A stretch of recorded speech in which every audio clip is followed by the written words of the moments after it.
Selamat bertemu kembali para siswa SMA MA, khususnya yang akan mengikuti SIMA UI 2021.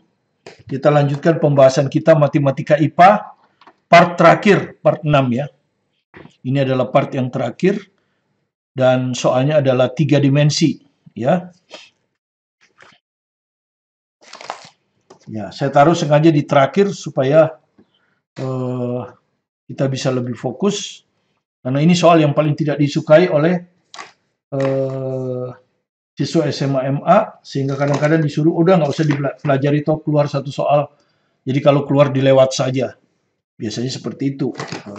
Tapi kita akan menjelaskannya. Di sini kebetulan kita ditanya sudut antara dua bidang, ya, dua bidang. Saya akan jelaskan dulu teorinya, tapi supaya kita ada tahu urusannya, kita baca aja soalnya. Diketahui kubus ABCD EFGH. Jadi Anda harus gambar dulu kubus ABCD EFGH.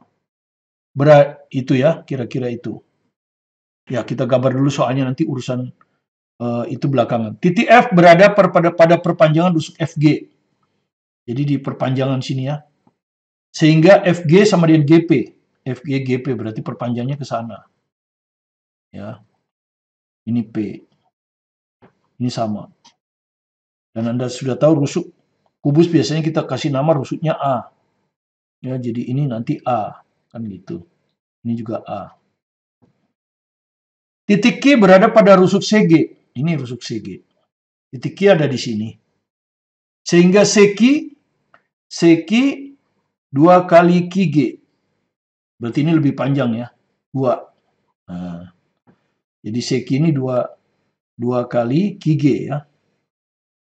CQ 2 kali QG. Nah, begini.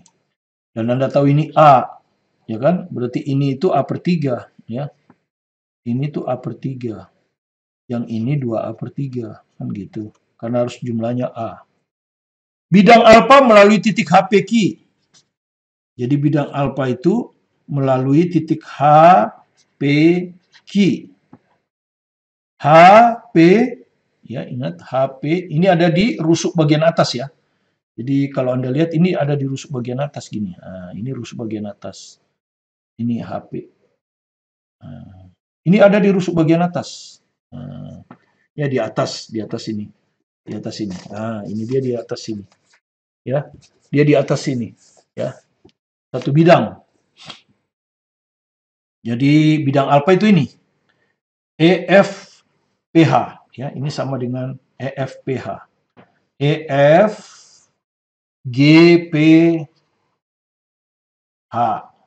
Tapi FP ini kan, FP ini sebetulnya nggak ada juga nggak apa-apa. Ini biar tahu ya. Oke. Itulah bidang alfa. Dan EHF. EHF itu ini. EHF. Ini. Nah, ini sama aja dengan, ya, antara bidang alfa dan EHF. ABCD EFGH. HPQ. Oh salah saya. HPQ yang ini. Sorry. HPQ itu yang ini. HPQ yang ini ya. Nggak apa-apa, ini satu bidang kan. Nah, jadi HPQ. HPQ itu yang ini. Ini Q. Itu ya. HPQ yang ini. Oke. Kemudian yang satu lagi bidang EHF, gitu. Bidang EHF, ya. EHF ini yang sama dengan bidang ini, sama ini, ya, karena dia terletaknya di atas. Jadi sama dengan bidang E kalau kita perpanjang ya, F, P, H, sama. Tujuan saya apa? Anda lihat ada dua huruf yang sama di sini, ya. FHF. Di sini ada huruf HF, di sini juga ada huruf HF. Nah, dua huruf yang sama ini, inilah yang kita sebut garis sekutu. Ya, garis sekutu dua bidang ya. Garis sekutu bidang alfa dan bidang EHF. Itu garis sekutunya. Nah, karena teorinya seperti ini. Teorinya itu seperti ini. Ya. Kalau misalnya ini ada bidang, sebut aja bidang alfa biar singkat ya. Di sini ada bidang lagi, bidang beta, biar singkat aja. Ya, jadi bisa aja kita anggap bidang alfa itu bidang eh, ini HPQ, EHF ini bidang beda. Maka sudut antara kedua bidang ini itu karena terletak di garis sekutu. Nah ini garis sekutunya. Ini garis sekutu ini. Nah, ini adalah garis sekutu. Garis di mana bidang alfa dan bidang beta itu bertemu. Nah, di kita biasanya huruf yang sama ini ada HF, di sini juga ada HF. Inilah garis sekutunya. Jadi garis sekutu itu HF di sini. HF yang ini, ya. Saya ginikan aja. Memang ini. Ini garis sekutunya ini. Ya. Nah, kemudian dari alfa saya harus tarik garis tegak lurus. Nah, dari alfa harus saya tarik tegak lurus pada garis sekutu ini. Kemudian dari B juga saya tarik garis tegak lurus, misalnya begini. Ya. B itu misalnya begini. Nah, misalnya begini. Ini juga harus saya tarik garis tegak lurus, ya. Misalnya ini G, ini H. Nah, jadi G saya tarik tegak lurus garis sekutu. Ya, garis sekutu alfa beta. H juga saya tarik tegak lurus dengan garis ini. Nah, sudut antara G dan H, inilah sudut antara dua bidang.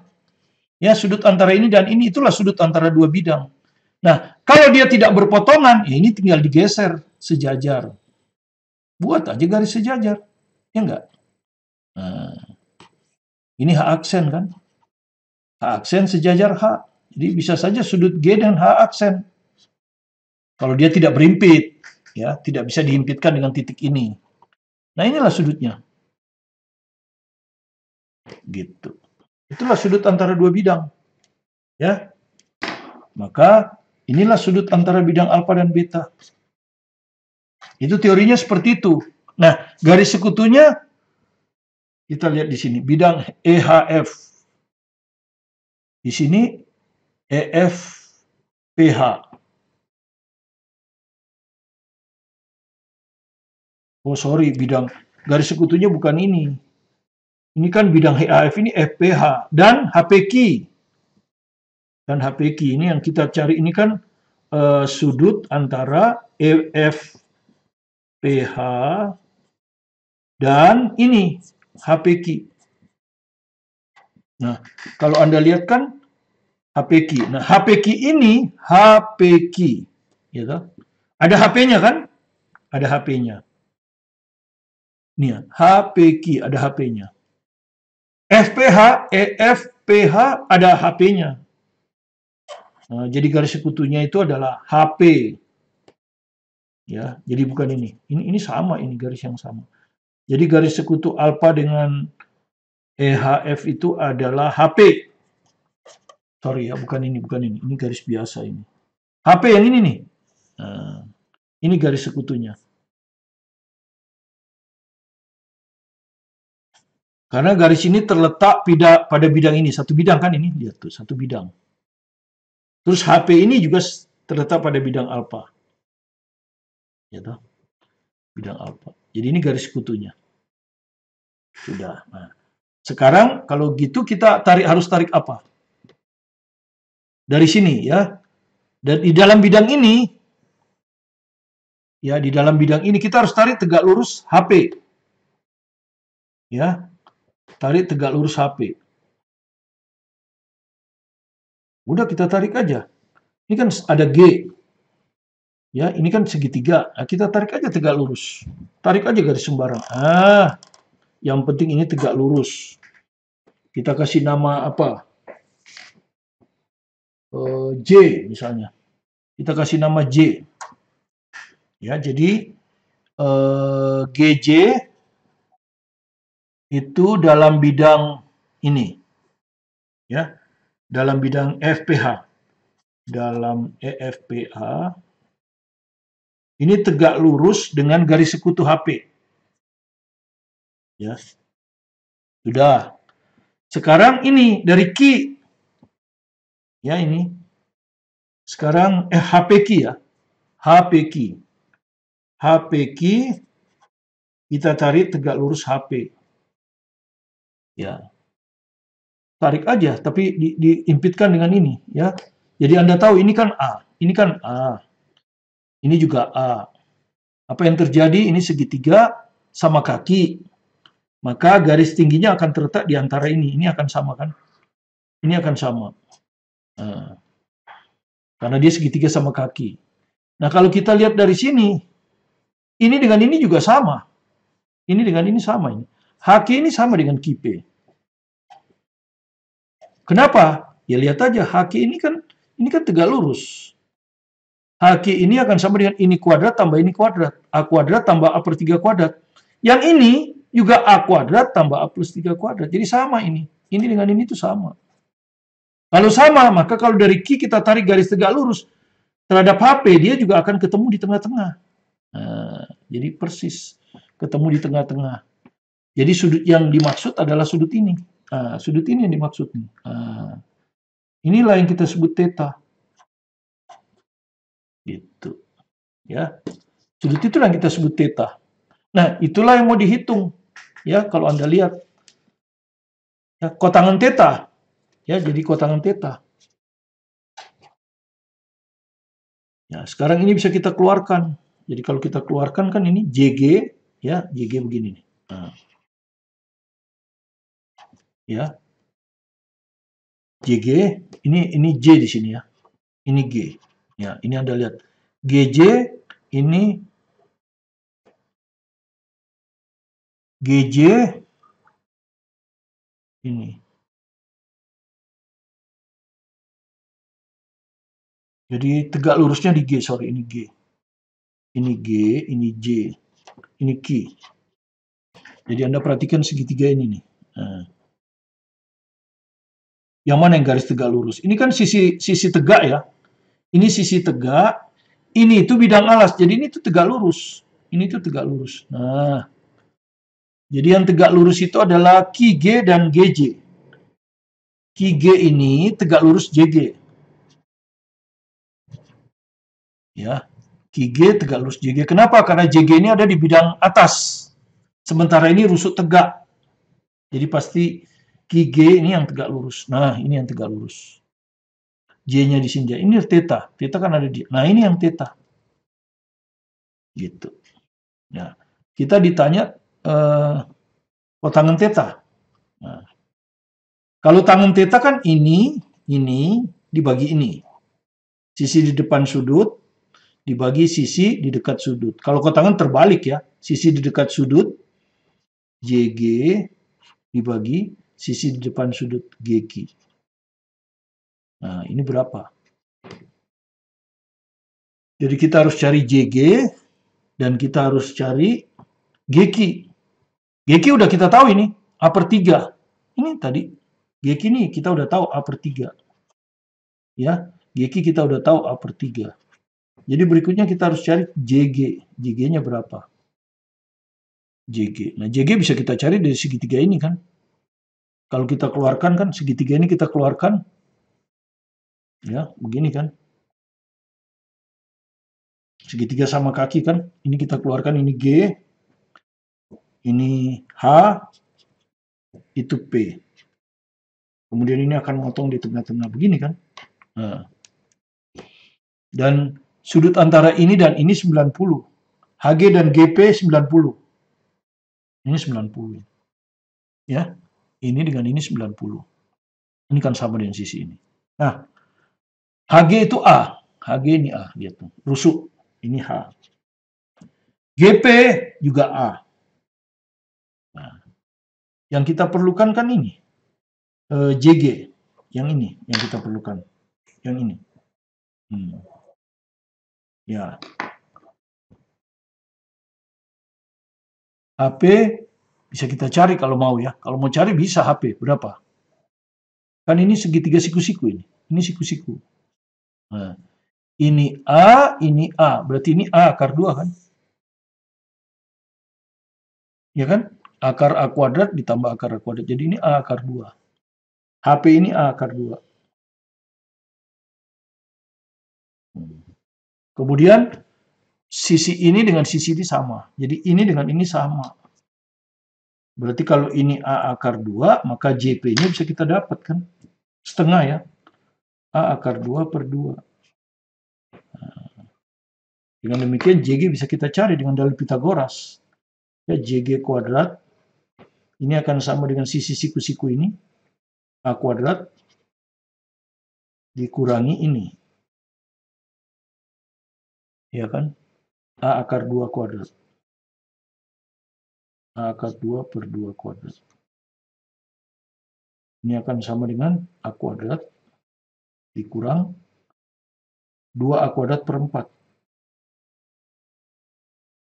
Nah, dia akan sama dengan 4 per 4. 2A kuadrat per 4. Berarti JG-nya akan sama dengan A per 2 akar 2. A per 2 akar 2. Nah, seperti ini. A per 2 akar 2. Dengan demikian kotangannya bisa didapat sekarang kan? Tinggal masukkan kan? JG per GQ kan? Maka kotangan theta sama dengan JG per GQ. JG-nya A per 2 akar 2. GQ-nya GQ. Mana tadi GQ? Ini. A per 3.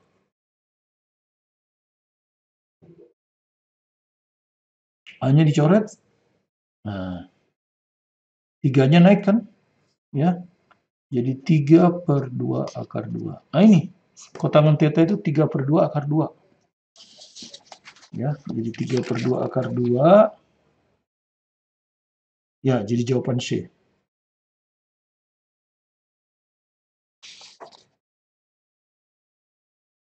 Ya, seperti itu ya. Jadi kalau Anda disuruh mencari sudut antara dua bidang, ingat, pertama kita cari garis sekutunya. Dan di sini garis sekutunya adalah HP. Karena bidang yang kita carikan HPQ dan EFH. Tapi EFH ini kan kalau kita perpanjang sama aja ini. Kemudian dari Q kita tarik tegak lurus HP, yaitu QJ. Dari bidang ini, kita tarik tegak lurus ini dan itu ini. Maka inilah tetanya. Kemudian tetanya kita keluarkan seperti ini. Ini A per 3. Kemudian kita cari ini, JQ. Ya. JG kita cari. JG itu ini. Kita keluarkan lagi segitiga ini. Ya, ini. A ke P, A akar 2. Kenapa? Karena dia ini A saling tegak lurus. Berarti ini akar A kuadrat tambah akar A kuadrat A per A akar 2. Ini A akar 2, ini separohnya. Kemudian ini kita hitung dengan dalil Pitagoras. Ketemu JG, masukkan kotangan theta. Ya, kira-kira seperti itu. Mudah-mudahan Anda bisa memahami. Jangan lupa yang belum subscribe, silakan di-subscribe.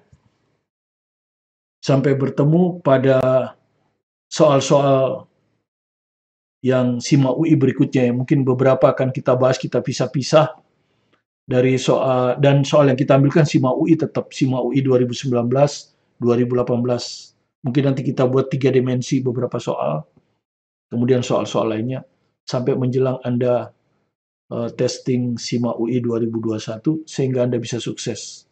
Ya. Terima kasih sekali lagi, tetap semangat belajar mandiri di rumah, terus berusaha keras, saya yakin Anda pasti berhasil. Saya Martin Kaminan.